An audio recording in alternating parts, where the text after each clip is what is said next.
Hey, well, how's it? Aloha, everybody. Welcome to the Hawaiian Islands Ministries podcast. We're so glad to have you with us. It's an amazing episode as we get into our content for this time. My name is Brandon Ahu. I'm on the board of directors here with HIM, and it's our honor and privilege to do this podcast as we bring leading thought leaders in our Christian movement of what God is doing around the world. And as we prepare for our 2025 HIM conference that's coming up, we're excited to host one of our speakers here on the podcast. Her name is Becky Johnson. Becky, welcome to the podcast. So glad to have you here with us. Oh, thank you so much. I am so excited to be here. Such an honor. Really looking forward to being with you guys in March, and this is going to be fun. You have thousands of believers from hundreds of churches, people that normally wouldn't gather, coming under one name. The transparency, the vulnerability, the connection that takes place, it's just life-changing. So affirming and building and just an incredible experience. This is one of those times where God spoke to me so clearly in my calling to be a pastor. Thanks, Him Conference. It's made me realize how much I love Him and how impactful He can be to them as well. It just makes me want to be louder for God.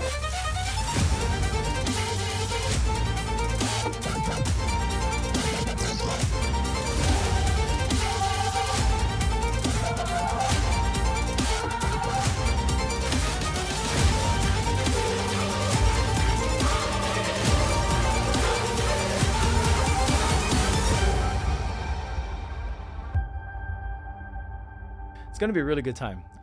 Pastor Dan Chun is traveling, so he asked me to fill in, and I said, hey, I would love to, because after listening to a few of your talks, Becky, and getting to know your heart from one side of a YouTube screen, getting to actually interact with you is a totally different thing, and I'm excited about it. Oh, thanks. You know, we have a lot of stuff that we're going to be doing as we lead up towards our conference happening in March of 2025. As I'd mentioned, Becky's going to be one of our speakers, along with an amazing slate of speakers that is coming, not only just to share their heart from the pulpit, but even more so to connect us as the church body across denominations, across backgrounds, so that we all unite under the name of Jesus. And what's exciting about this is that our speaker slate reflects that heart. And Becky herself is the newly minted, anointed, appointed lead pastor. Yeah. Yes. For Jesus Culture Sacramento. Yep, that's right. As of December 29th, I transitioned after, I served as the youth pastor for the first 8 years of the church. Then I was the executive pastor for 3 years and transitioned into the lead pastor role of the church. And now our founding pastor, he is now the senior pastor, Banning Liebscher, who's our senior pastor, still very involved, but I'm able to take the day-to-day operations of the church, the preaching load, the development of our culture and staff. It's a really big honor.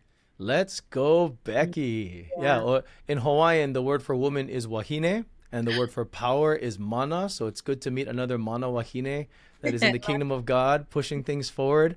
And as a former youth pastor to another former youth pastor who's now leading, I mean, wow, look at what God does as we're faithful with students. Yeah. It's true. It's really so true, right? And we tell youth pastors all the time, it's not a stepping stone, but it is where you prove your trustworthiness. And I believe if you can preach to youth, you can preach to anyone. I think the best preachers are made in youth groups because it's sink or swim. You have to capture their attention. Yeah, totally. You totally learn about attention getters and then driving home the point. And tell me about your experience stepping into ministry. So how did you become a youth pastor? What were those years like for you? And how did you realize this is something I really want to do even beyond just with teenagers? Yeah, I actually didn't grow up a pastor's kid or anything like that. God got a hold of my life. It's funny. We say the phrase, when did you find Jesus? And at Jesus Culture, we started to, we thought about that, and it's Jesus isn't lost. It's Jesus what didn't need to be found. He found you. Absolutely. So he found me. As a teenager, I was about 17 years old and just got radically saved, delivered, and healed from a pretty painful life I was living. A lot of depression, anxiety, darkness, just a lot of trauma I was carrying. And God got a hold of my life, and I went all in at 17. Wow. I had seen enough. I had tried enough of everything else that I knew. It was like once I had tasted the Lord, I knew that that was the answer.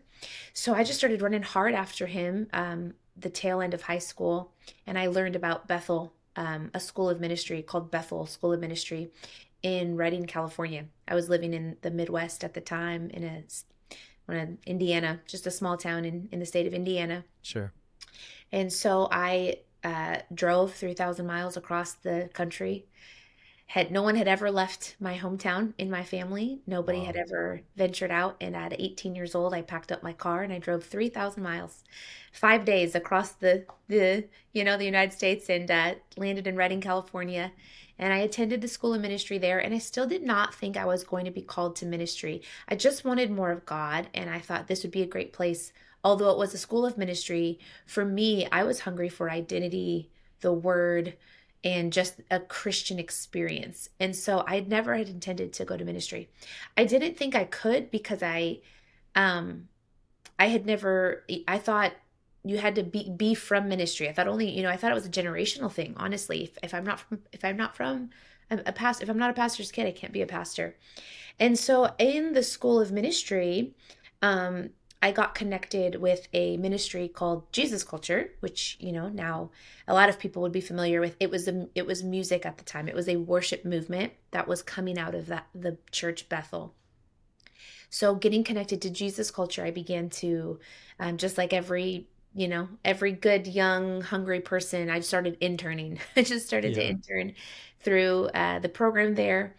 And it was during that time getting an inside look at what God was doing with Jesus Culture specifically, gripping the hearts of teenagers. I was so, I wasn't far removed from that experience that God gripping my life as a teenager changed my life. So to be a part of a ministry that was reaching teenagers, I thought this is amazing.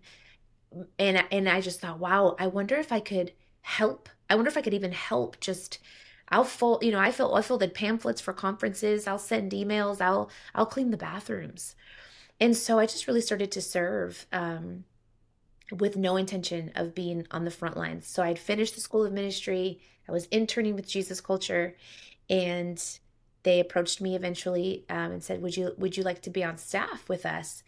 And again, I thought, I can't. I really thought people would get paid to do this. Like, this is an option. My mind was blown. I was working at a coffee shop and working at the mall and just doing whatever I could to stay in Reading. And so I got on staff, and just as a 21-year-old I was just an administrative assistant to the ministry, serving wherever I could, and worked my way up into the communications department.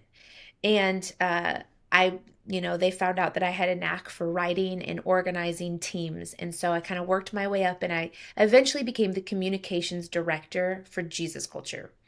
And that meant I was running a lot of our marketing efforts, our creative teams, our website building. And I thought, this is enough for me. This is awesome. This is my ministry.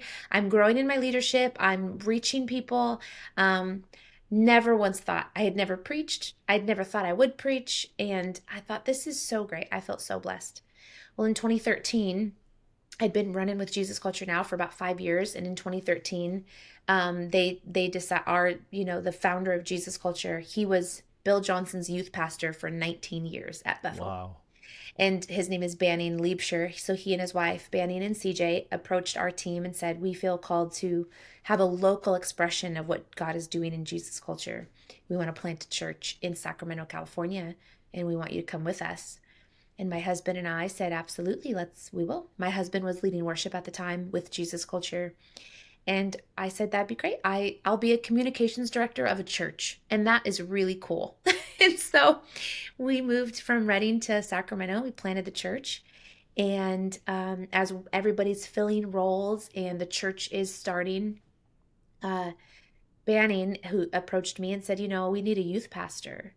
And this was the story. I was at my desk and I'm typing, and I said, great, I will put a job posting up for a youth pastor, because that's what I was used to doing. I'm running all of our marketing. And he goes, no, I think you should be the youth pastor. And I thought he was joking. And I thought, that's hilarious. I said, I don't feel called to ministry that way. I love supporting behind the scenes. I love supporting the ministry. And he said, I really think that God has a call in your life. And it really was a picture of a spiritual father and a mentor in my life. He saw something in me that I really didn't see. And so I was 25, and he asked me to become the youth pastor of the church plant.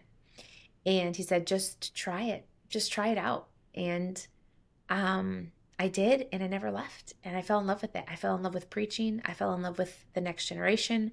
I fell in love with the, front lines ministry, pastoring. And so it really wasn't a moment of, I feel called to this. It was really, I talk a lot about what happens when you submit your life to discipleship and in honoring a leader, because my leader saw something in me that I did not see. And I did it out of sheer obedience. I did not feel like doing it. I didn't feel qualified for it. I did not think I'd be good at it. But my leaders saw, thought that I would. And so I said yes. And in that process, God really unfolded the life I'm living now for me. That's an amazing journey that you took from, first of all, from driving from Indiana, thousands of miles, which in Hawaii makes no sense to us besides getting on a plane to fly somewhere, right? Yeah. But you're driving, and I mean that means Great Plains, Rocky Mountains, right into California, and that's a trip. 6 days through every state crossing. It was great. My car broke down 4 or 5 times. Oh my gosh, it was crazy. Yeah. I arrived in college as an 18-year-old with 2 suitcases and a 4-foot-long skateboard, and I was trying to figure out LA, and it was a total trip. It was a redefining moment. It definitely wasn't a ministry school. In fact, I saw things that were people who needed ministry in the future. But I remember just that season being it was so chaotic, right? Leaving behind everything I knew, as you had to leave everything back behind, and then God opening doors as you moved forward into this new area. You said something that I thought was really interesting. I want you to expand on this.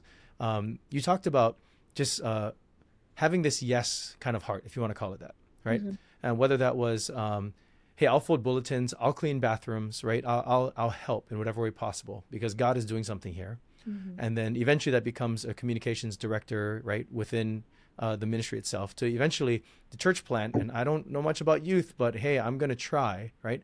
Talk to me about this heart of humility and service and obedience and how that sets us up for the future. So not being a stepping stone, but rather not positional stepping stones, but rather a heart attitude of what God is doing internally before he ever brings about promotion.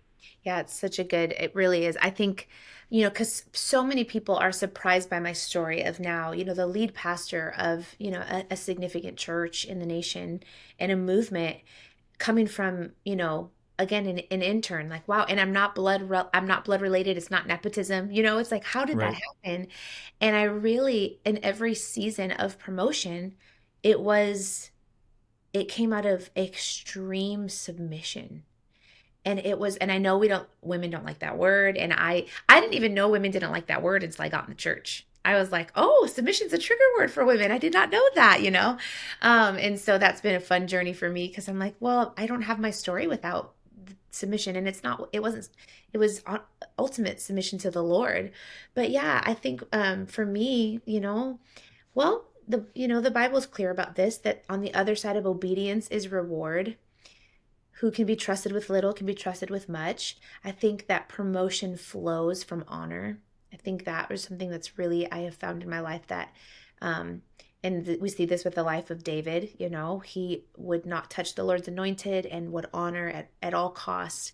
And when it looked like everything was being taken from him, he kept honoring and eventually is exalted. The Lord humbles the proud and exalts the lowly. And so I think for me, I didn't do any of it because I was looking for a promotion. I talked to a lot of young adults. They're like, I'm looking for the next thing. So I keep honoring, I keep submitting, but like it's the wrong heart. You can't do it for the position, but because you just truly trust the Lord with your future and with your life. And so I think I was just so hungry for whatever the Lord had for me. I had no backup plan either. I thought, if it's the Lord or bust, like I have no plan B. And I just kept saying yes to what he was putting in front of me. and my life was getting better. That's the thing. The more I said yes to the Lord, the more blessed I was getting. My finances were healthier. My marriage was getting stronger. I was getting healed internally. The more I said yes to things that I didn't really even want to say yes to, you know, out of my flesh, I felt scared or unqualified or annoyed. There were definite times where I'm like, I shouldn't be doing this. This isn't my job. But okay, Lord, if this is what you have in front of me, I'd realize, man, every time I say yes to things like this, I end up getting blessed. This is great. I end up getting healthier and stronger, and my life was flourishing out of that submission. And so I think that was a big part of it for me, is that the fruit was just there. And that, on the other side of obedience, there was so much fruit that I just kept saying yes. And, I won't make it sound like it was all so holy and easy. There were moments definitely over the last 15 years, where I'd see my peers going farther than me than I was at the time, or I'd see different opportunities. And I thought, oh, if I wasn't so submitted, I'd also be given opportunities. Or, man, I keep saying, yeah, I keep saying yes to serving someone else's vision. What about my vision? And I remember the Lord, when I was wrestling through that during a particular season, he said, do you trust that man has the keys to your future, or I? Do you trust that? Because I thought, if I keep serving this other person's vision, then I'm just going to forever be under this person, and God will, I'll never have something to call my own or my own dream. And the Lord said, do you trust, Banning at the time, he is my leader. And the Lord said, do you trust that Banning holds the keys to your destiny, or me? And that for me was kind of it was a turning point for me spiritually, where I realized no man can stop the call of God on my life. And so I'm going to stay here. This is what the Lord's asked me to do, and trust ultimately that he has a plan for me. And it's panned out. It's panning out. Yeah. I mean, obviously, right? Yeah. You and your husband, Derek, have 3 children. And as you're raising them in ministry, as you're looking at these younger years, I'm sure there's a lot on your plate as you look back at all that God prepared you for, right? This isn't something that, he parachute dropped you behind enemy lines. You're like, I'm not prepared, but you went through a lot of different things. And what I hear from your story, amidst all the skills training and different things that I'm sure you went through to be where you are, it was the heart preparation that happened through a lot of how you surrendered your life to the Lord, were obedient to him, gave him your yes, and there you were blessed. And that would preach right there, drop some bars, right? But no, that's your story, and I love that. Continue with this line of thought. Speak to the person that feels like they're under someone else's lead, right? And they don't want to be, right? They're wondering, should I leave? Should I stay, right? They don't want to touch the Lord's anointed, but at the same time, is this the exit sign here? Should I take this off ramp? To the person that feels maybe they've said yes to too many things and they're far stretched. Their boundaries are gone, right? Whether as a married couple with children or as a single young adult, whatever it might be. Speak to the person who's hearing this going, I want to give God my yes. I feel like I have. When do I say, hold on, I have to reevaluate? Yeah, man, that's such a good question. And I think I can give some general thoughts. Obviously, there's always caveats and layers and nuance, but generally speaking, in our ministry school training, our pastor, Bill Johnson, said, you can't be trusted with your own vision if you can't serve someone else's. And that was something that really stuck with me, that I thought, okay. And then he said, and you need to serve someone else's vision until you have your own. And for me, that really was true. I did not, if you really asked me at 25, what's your vision for your life? I didn't really have one. I'm like, I don't know, I just want to get by. And so I think we have so many young leaders who are trying to build something that they really don't even have vision for yet, because they've not served an actual visionary, like actually someone with the blueprints, right? Like Moses gets up on the mountain and he gets the blueprint from the Lord. This is a picture of leaders. They go with the Lord and they receive plans from God on what to build. And then you trust that anointed leader in your life, and you follow those blueprints.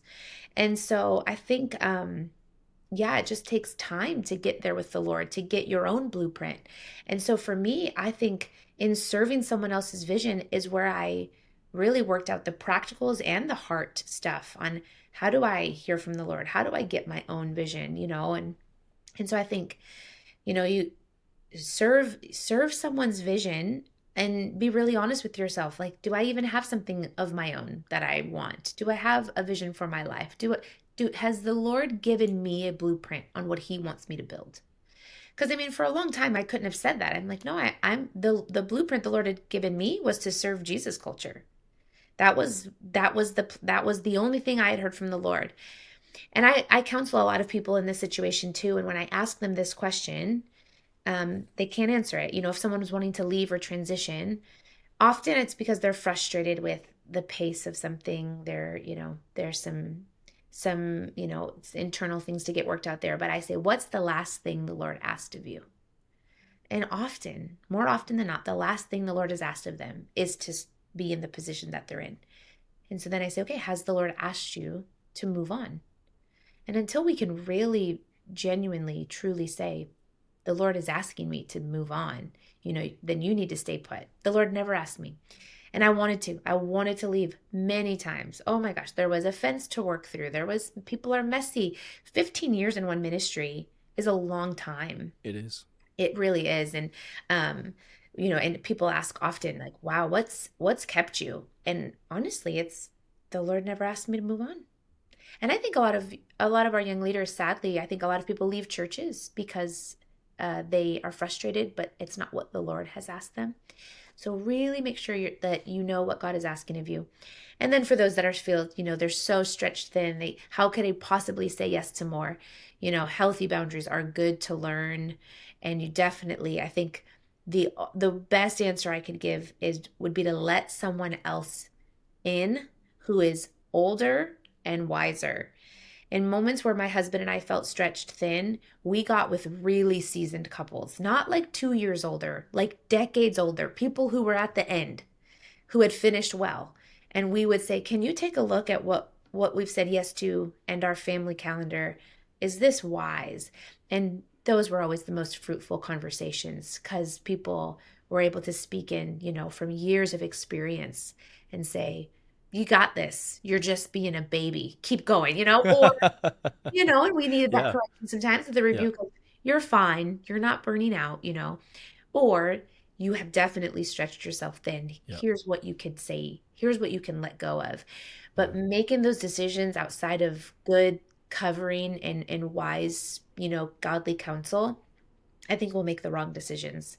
And so those would be some of the general pieces of advice I'd give to people maybe listening who are in that spot. Great insight. And especially what you've lived through as you talk about you and your husband having to basically put in a different phrase, but the same concept, circles of influence, circles of wisdom, godly wisdom being poured into the two of you. Talk to me about that. I think there's, whether it's young people or older people, right? Mm-hmm. I can see young people going, sounds great, but these people don't show up on your doorstep or stop you at church and go, hey, I've been praying and God said I got to take you to coffee and give you wisdom, right? Yeah. Or for a married couple that feels underwater, right? Mm-hmm. Like time to sit with another couple sounds great, but so does A, B, C, D, and E, right? We don't have any time for that. And then the older person in the church going, I don't like any of these young kids. They don't listen to me anyway, and I feel like I'm at the end of my race and I'm not useful, right? Mm-hmm. That bridging that gap is a little harder. Talk to us about your experience, or even maybe even more so into directives on how do you see that happening in people's lives to build that kind of circle of influence and godly authority or godly wisdom. Oh man, it's so true. We did a whole message at our church on a generational body, the generational body of Christ, and it is those two things. And we actually took a Sunday and we said, hey, for 10 minutes, we're talking to the young adults, the younger generation. For 10 minutes, we're talking to the older generation. And to the younger generation, we said, it is your job to go and submit yourself. I mean, the Bible is clear about this. Submit yourself, right, to your elders, to those in authority, to one another. And so we talked to them about, you don't just wait for people to come and disciple you. You go and find people. You ask people to pour into your life. You make yourself available. You work around their schedule. Like there are ways It doesn't just happen. We talked a lot about that too. It doesn't just happen. It is never going to just happen. I have been discipled since I was 17 because I have sought discipleship since I was 17 in every season of my life. I need discipleship as a mom, as a pastor. When I was a youth pastor, I was looking to every pastor who had been a youth pastor. And I wasn't waiting for them. No, here's the thing. Nobody ever just hit me up. No one ever hit me up and said, I'd love to help you out. I was putting myself in the crosshairs of people all the time. And then to the older generation, we said, the younger generation needs you. It's actually, we used the illustration of the battle of the Amalekites with Moses and Joshua. It was Moses representing the older generation, holding his hands up, that brought victory to Joshua, the young man on the battlefield. So we said, hey, this is the picture of the generations working together. For the older generation, if you don't hold your hands up in intercession, in covering, in pursuit, in wisdom, every time Moses' hands went down, Joshua, although Moses was too old to fight, Joshua was doing the fighting, but every time Moses let his guard down, the younger generation began to lose. And when his hands went up, they won. And so we kind of painted that picture for the older generation in our church. We said, our young people will die in battle if you don't lift your hands. This is why we need you. In your 80s, we need you. In your 70s, we need you. And then, they brought reinforcements, not to Joshua. They didn't bring reinforcements to the younger generation. They brought reinforcements to the older generation to prop the hands up. And so we just gave this prophetic call to the older generation that God was sending reinforcements to them. And that's the picture of them working together. Victory was only when the two generations worked together. So you can't just throw in the towel and say you're done. And two, we talked through the practicals of what happens when the younger generation doesn't want to hear it. Oh, they don't listen to me anyway. We said, actually Banning and I used the example of us when Banning and his wife CJ began to disciple me and my husband. We had never been spiritually mentored. We'd never had spiritual mothers and fathers. We'd never been discipled. And what he realized, and I think it's been such great advice. He said, what I thought was independence, what as a spirit of independence in these young 20-somethings, was actually an orphan spirit. It wasn't that they were rebellious and independent. They didn't know how to be mothered and fathered. So for all of the older generation thinking, these young ones just don't want to hear from me, just think for a moment, maybe they don't know how, because we do have a fatherless and motherless generation. And so it's not time to just walk away from them. It's time to press in even more. That you do pursue them, you do offer wisdom, you pray for them, you intercede for them. And so I think the church is at its best when it's multi-generational. I think revival is not for the next generation, it's for the now generation. We say you're in this generation if you're breathing. So this generation, it's time. And so I think there's directives on both sides, and both are so needed. And we're trying to spread that message in our own community, in our own body. It's working. We have a really great multi-generational concept, and the seasoned people pouring into the younger people, and the younger people pursuing them. I think it's just the perfect picture of unity, of submission, growth, and all those things. And it really is the picture of what the church is to be, right? As the family of God, with Yes. let alone individual families that are a part of it, but how we are as a bigger family, right? Bridging those gaps and learning from one another, and also investing into and submitting ourselves to. Yeah. What a beautiful picture of that. Absolutely, yeah. So we love to use that story, and I think too. We kind of cast this picture to our church, like, just imagine for a moment.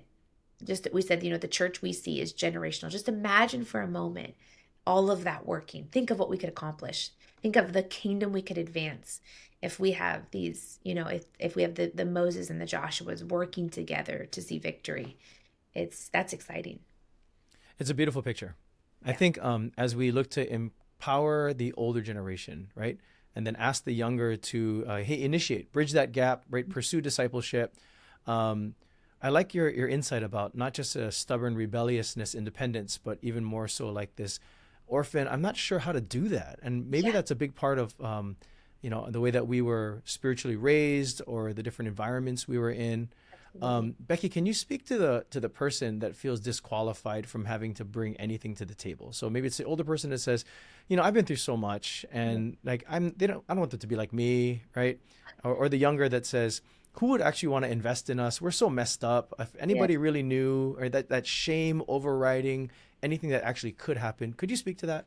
Oh, absolutely. I mean, that's exactly where I was. I thought, who would want to invest in me? I'd made so many bad decisions. I was not from, I wasn't from, I just felt like I wasn't from much and I wasn't going to do much.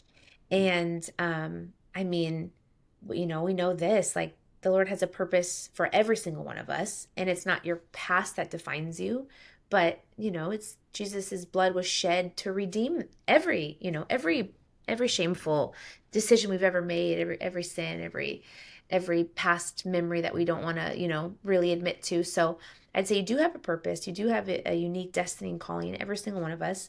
God doesn't, we tell our youth, God don't make junk, he's not wasting time. And so I think if I could be an inspiration, I felt the same way. And it's so funny. I just thought, well, I don't really know what, if anybody would want to pour into me.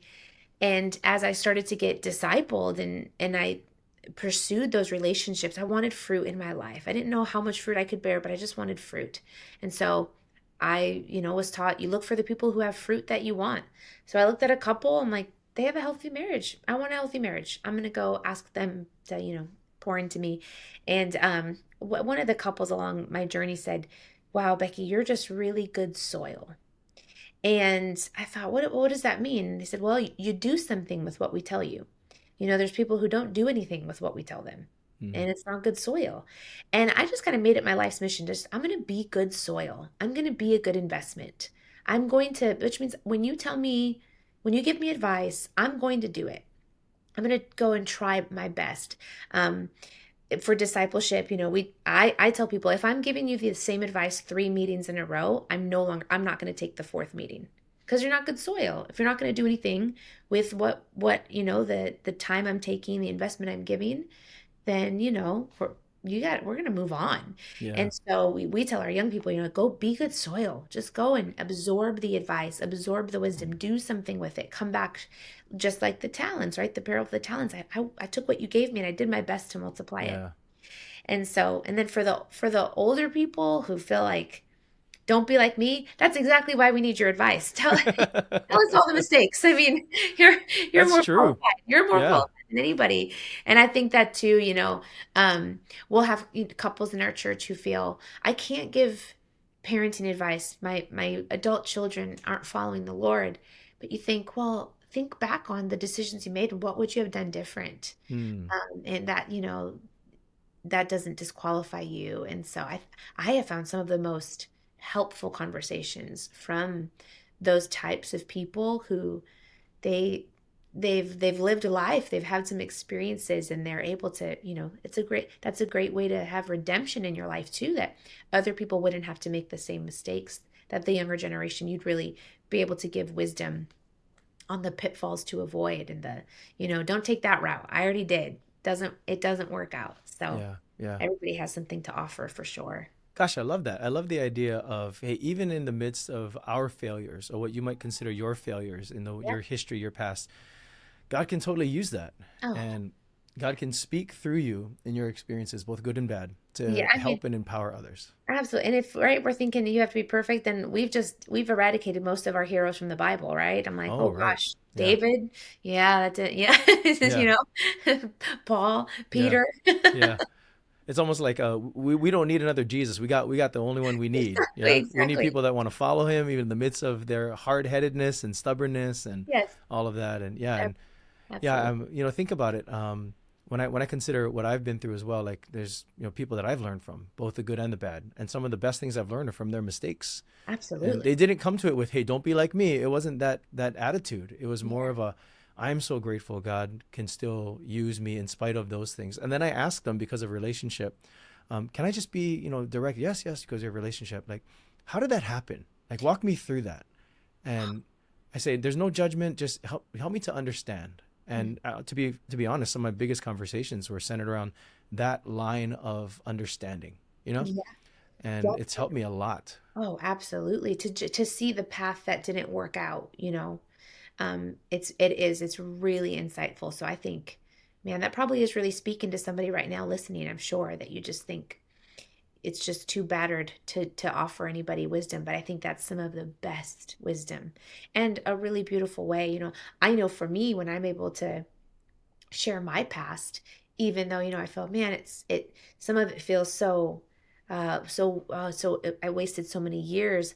When I'm able to share that with young people, it is a way that I see God's redemption in it. Like that's how, what the enemy meant for evil, God turns to good, and that I had to live through it, but it's helping, those coming after me not make those same mistakes. So I think yeah. there's a way that we look back on our mistakes, and sometimes we can make the mistake of almost disqualifying or romanticizing even, or even just making it too hyperbolic about our mistakes, so that it Right. becomes almost like telltale to a degree. Like it Yeah. was this big, and I was like, but when we get to the motivations of what was happening within me, and that's really what translates cross-generationally as Yeah. we look at the heart of man and woman, and how can we learn from that? So Oh, I so love true. that that was your experience as you were learning from that from other couples, and still are. I think it's a wonderful learner's heart, as you mentioned, good soil.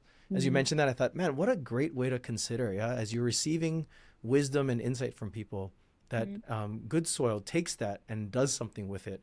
And Yeah. then, keeping with the metaphor, the parable of the soils, produces a crop, like because you're doing something with it. Absolutely. Yeah. And I think too, good soil attracts people, and I think we all probably have seen that. Like, why does this person get all the relationships and all the pouring into an investment? It's honestly probably because they're doing something with it. And to whom much is given, more will be given. And so anybody can start that journey at any time. We tell people in their generational message, we say you should be living on 3 levels. You should always be pouring into people. We tell our fifth graders in church, pour into the third graders. You can help. Go serve in the kids. So be pouring into people. Make sure you're running alongside people as peers, and then having someone pour into you. That those 3 levels, I think, I'm very scared of any leader who doesn't have leaders. You know, Yeah. when that's a scary concept. If you've hit the top and you no longer have anybody pouring into you or helping catch your blind spots. So Yeah. it's Yeah. just a good safeguard. Live on those 3 levels at all times. Beautiful. Love that picture of, the humility it takes to do something with what you're hearing, right? Yeah. And in a little tongue in cheek, if I may, you can either be good soil or you can be a dirt bag. So your choice. So, but you're not That's going to good. get anywhere. So 2 things that I'm going to steal for preaching, preach it, girl. Preach it. Speaking of preaching, I caught a couple of your messages. You are a gifted storyteller. And I say that with all sincerity. The way that you bring your experiences and see the word of God come alive through even funny stories about throwing your husband off a jet ski and how that relates to casting off blessing because of our words. You are a self-proclaimed pessimist. I found that highly amusing because I don't see that on you at all. But I mean, if you can say so and scientifically prove it through data, I mean, that was pretty impressive. The things that we say from the pulpit that come back around in It's podcasts, true. right? Preachers before this generation, they didn't have to worry about that because it was so None of hard to it. get recordings. Right. Now we have to be very careful. Everything's recorded. Everything's Yeah. getting tweeted. Yeah. Remember that sermon you preached 5 years ago about that? Like, no, I do not. Yeah. I Like I don't even said, remember what I what? preached last week. So, yeah.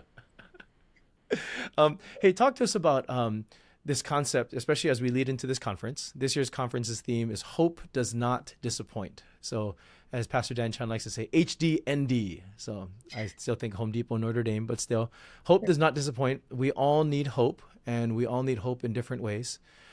Share with us, where are you seeing this happening, either currently in our society and the church responding to this need for hope, or perhaps in your experience in motherhood, in ministry, in dealing with things from before as Christ was revealed more in you as he helped to grow you? How did you see hope as a vital part of God bringing you to where you are now? That's such a good, man. That's loaded, right? We got to start this whole podcast over because that's Okay, we'll hit reset. Go ahead. Yeah. Oh, I love that. I think what we're seeing now is I spend a lot of time, even as a lead pastor.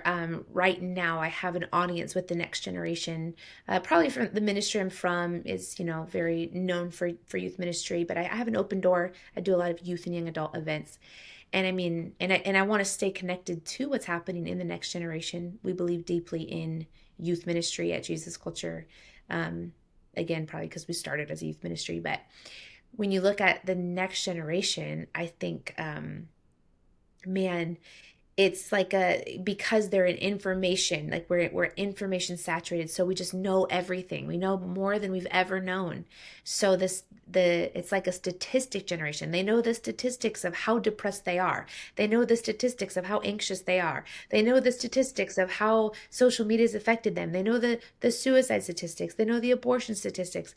And it's almost like, man, it can be such a hope killer and hope stealer rather than using those statistics and information to illuminate, what we can address and what we can fix. It's almost just like, oh, we're so far gone. Oh, we're so biblically illiterate. Oh, we've so deconstructed our faith that, even for themselves, the next generation themselves are hearing about themselves and how terrible they are. It's just like this vacuum of hope. Yeah. And so I think it is the hour for hope, because without hope, right? What are we without hope? I mean, this Right. is, this is one of the currencies of the kingdom is hope. And so, how we expect the goodness of God to manifest in our life. And so I think it is such a time to point to this in a disappointed generation. They are disappointed. They Yeah. are. They're Yeah. sad, and they need hope. They need to know that, what God is doing and who God is and the expectation of good, right? Hope is that the biblical hope is the confident expectation that good will manifest. I cannot think of a more anti-cultural statement. Like Mm. when I look at culture, I'm like, there is not the confident expectation that good will manifest. It's the opposite. They have a confident expectation that something terrible will happen. They have the confident expectation that there is doom and gloom. So I think the next generation is ripe for hope. And also, even, talking about the older generation, that they need to look at they need to look at what is happening in the world politically, socially, economically, right? This is like, again, before you had to get the newspaper, wait for the newspaper, and then it was still just a limited scope of what was happening. Now you open up your phone and you know every bad story that there is to know. And it's just like, how do you maintain hope in a time like this? And so I think I love that that's what this conference is focusing on, because it's needed. There's almost like culture is working to steal hope continually from us. And so we have to, as Christians always have, this is the biblical story, we have to live counterculturally. We have to, we're part of an upside down kingdom. So we have to bring that countercultural message of, we can expect goodness to manifest because of the kingdom that we live in. The kingdom reality is greater than the earthly reality. So where there is darkness, where there is no hope, we actually are carriers of hope, right? Yeah. The Bible says we are prisoners of hope. Like, this is actually what we're bound to. Yeah. We are bound to hope. We are not prisoners of depression. We are not prisoners of negativity. We're prisoners of hope. You think about that concept, that this is what the Lord is actually asking you to, like, be fettered with hope. It's amazing. And so, and that then also what the theme is, that hope does not disappoint. And so what a radical anti-culture message to bring to, to people in this hour. I think it's just amazing. And it's so needed. It's so needed. And it's so funny because it's nothing, I'm like, wow, God really doesn't need like innovation. It's hope. Like, I'm like, what's the cutting edge? Well, I want to know, like, how do we win the hearts of people? What's the cutting edge that the church needs? I'm like, faith, hope, and love. Like, God, it's pretty ancient, right? It's pretty ancient. The human soul desires to be hopeful. And this is the answer. Giving people hope is like giving them a drink of water in a desert. They don't really need like a marketing plan or some deep revelation that nobody's ever heard. They need hope. They need biblical hope that God is on the move, that he's good and kind, and that, that the kingdom reality is greater than what people are, experiencing. I think it's a beautiful picture of what you're talking about because, going back to just, it's not something that's a revelatory, cutting edge. It is an ancient, fundamental practice that we need throughout centuries, right? Yes. From Christians imprisoned in the first century to Christians who feel imprisoned by the culture and negativity and this 24-hour news cycle of everything wrong in the world. You're totally right. I mean, after opening up, my Bible app and getting into the Word in the morning, I check the news, and there is every wrong thing that is going on, both locally, nationally, internationally. There's a lot of reason to feel disillusioned and discouraged. Yeah, absolutely. I mean, just it's enough in your own life, like your own day. You have to fight to maintain hope. Now we are being asked to carry things that we were never meant to carry. Like, we have this radical concept where, like, maybe you actually weren't made to know about the shooting that happened 10 states away. Maybe you actually, like, we weren't built to carry that. Yet this is what we're fed, and this is the society that we live in, is this just heavy information. You got to, if you don't know about it, if you don't care about it, you're heartless. It's like, wow, this is not sustainable for our souls. And so a message that hope does not disappoint. I mean, hope doesn't disappoint. So what area are you disappointed in? Your marriage, your finances, your health, your parenting, your church, your career? If you're disappointed in an area, you don't need more of anything, but you need hope. You need hope in that area. And he's the God of hope. So this is good news. This is good news. It's readily available. Absolutely. I mean, you talk about, things that happen in different states, and one of our local news stations has their website, and there's local news on the top. And if you scroll down, there's national news, and 95% of the national news is very, very bad.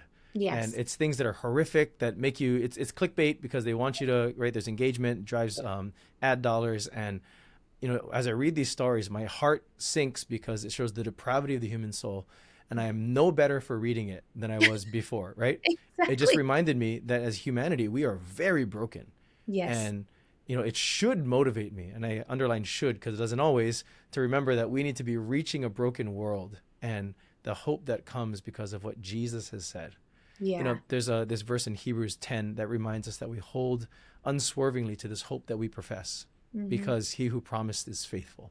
Yes. You see God's faithfulness through the dark times of our lives and this hope that we've needed to hold on to. Becky, is there anything in your experience, in your history that you'd want to share with our listeners, our viewers, as they prepare to meet you at our conference coming up in March, maybe as like a precursor to things that you've walked through? I know you've talked about, you've encapsulated 15 plus years of ministry in a short conversation. But I'm sure there's times when you felt disillusioned or questioned or, as a young adult or as a mother or as a wife or as a pastor.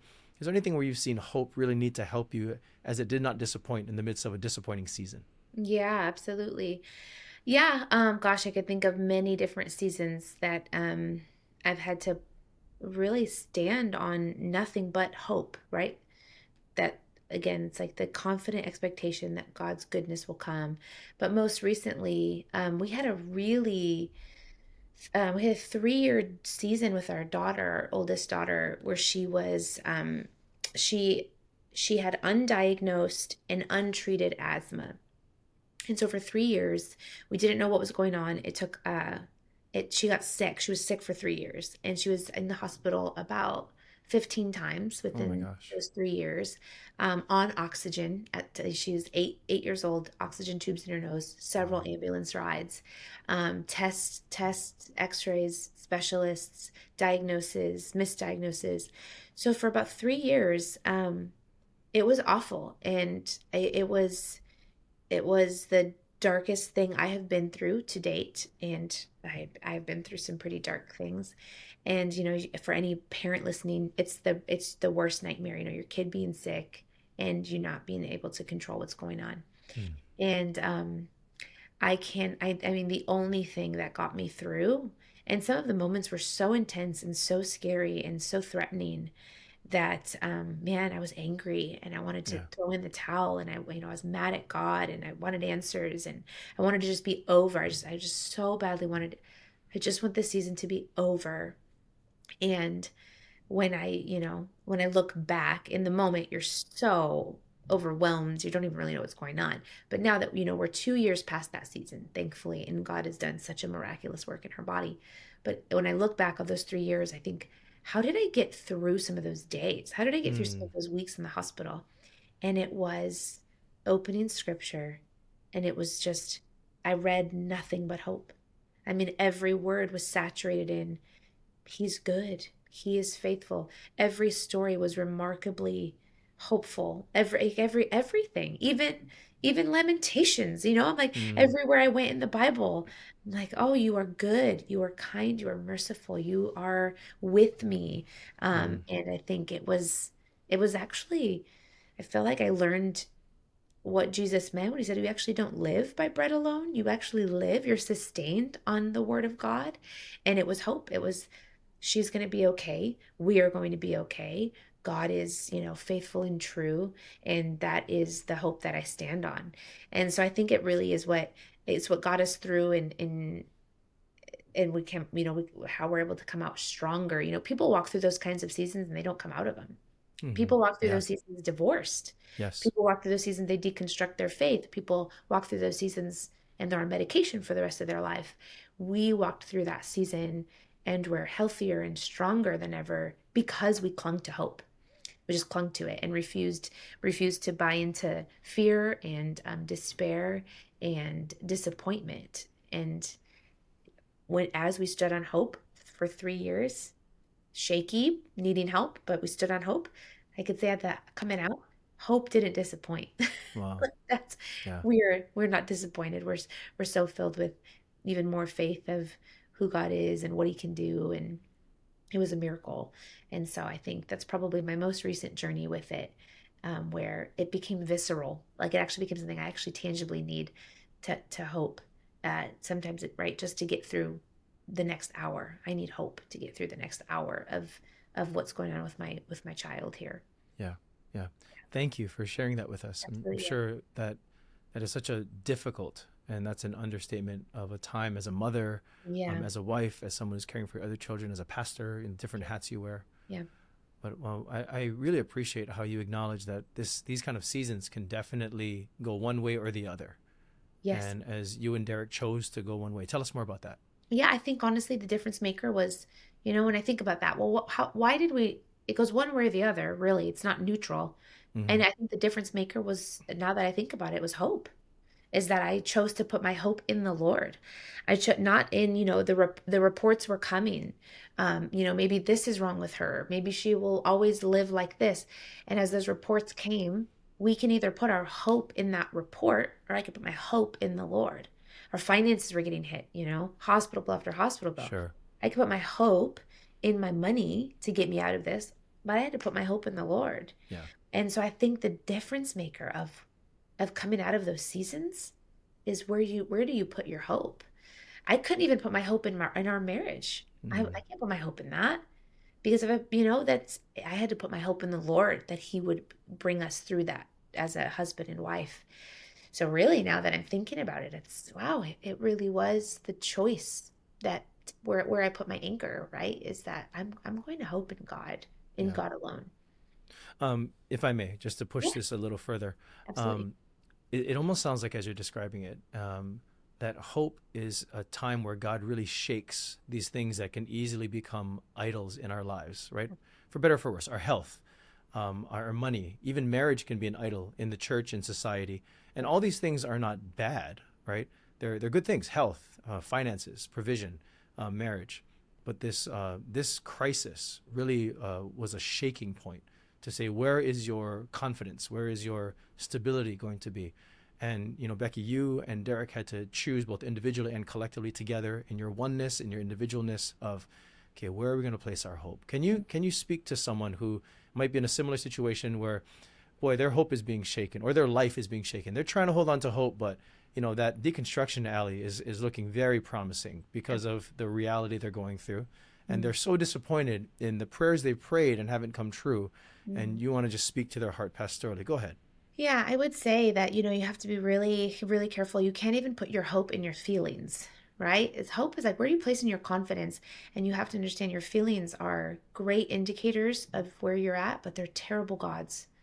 And sometimes we just make a God out of our feelings. And so we had to really, and I felt angry. I felt scared. I felt abandoned. Even in that moment of feeling abandoned, I'm sitting in a hospital with my daughter.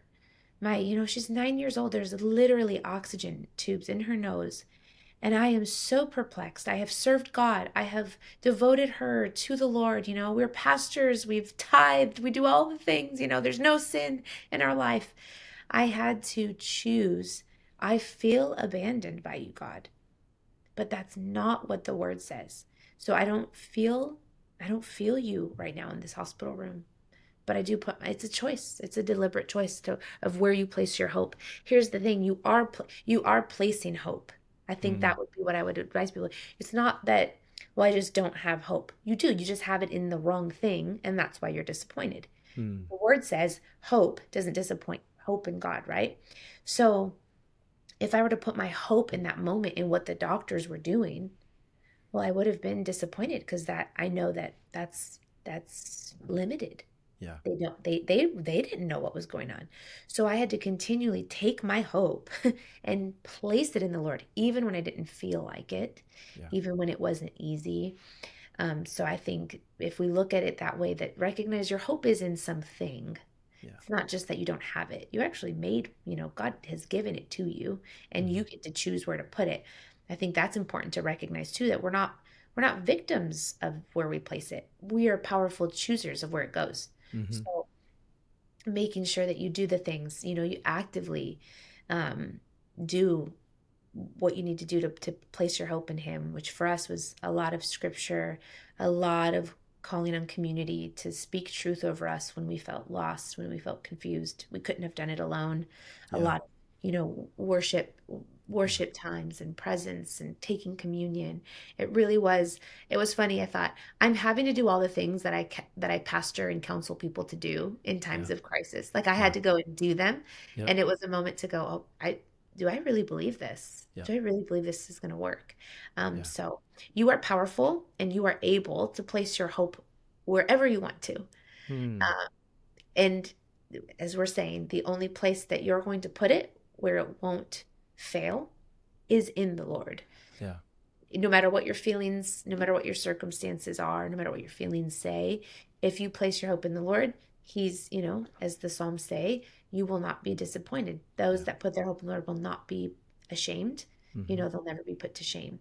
And so I think that's what I would say to anybody in that right now.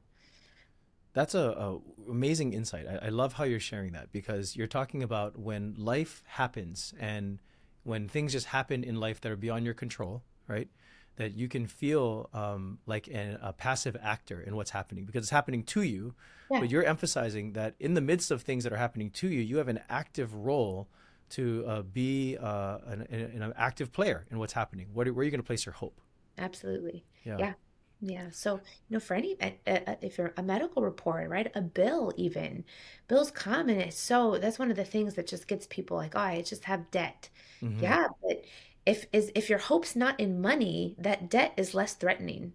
My hope is in the Lord as provider. I get bills, and this is what I tell the Lord. We're still paying off medical bills from that season, and this is what I tell the Lord.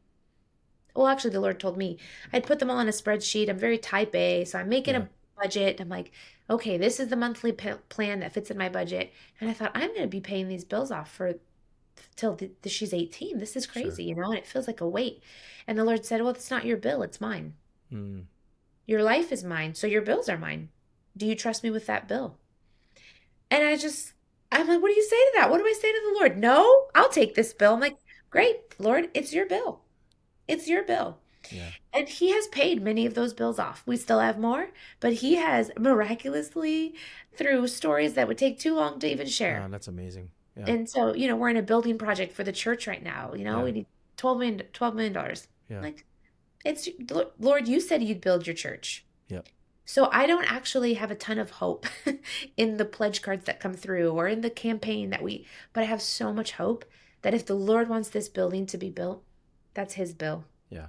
So again, just, when you just take that active posture of, hey, that hope is Yes. yours and you get to place it wherever. You don't get to do, things are out of your control. Life is going to happen. Sickness, disease, loss, Yeah.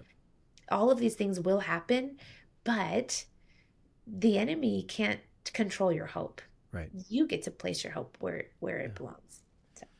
Becky, that's a beautiful way for us to wrap up our conversation, just to empower our viewers, our listeners, even ourselves as we hear this, that we have an active role in choosing where we put our hope, even when we get blindsided by things in life. So grateful for the heart that you bring to the ministry that you have, to your marriage, to your family. We're grateful that you're going to be coming out to Oahu for our conference in March. It's going to be a really, really good time.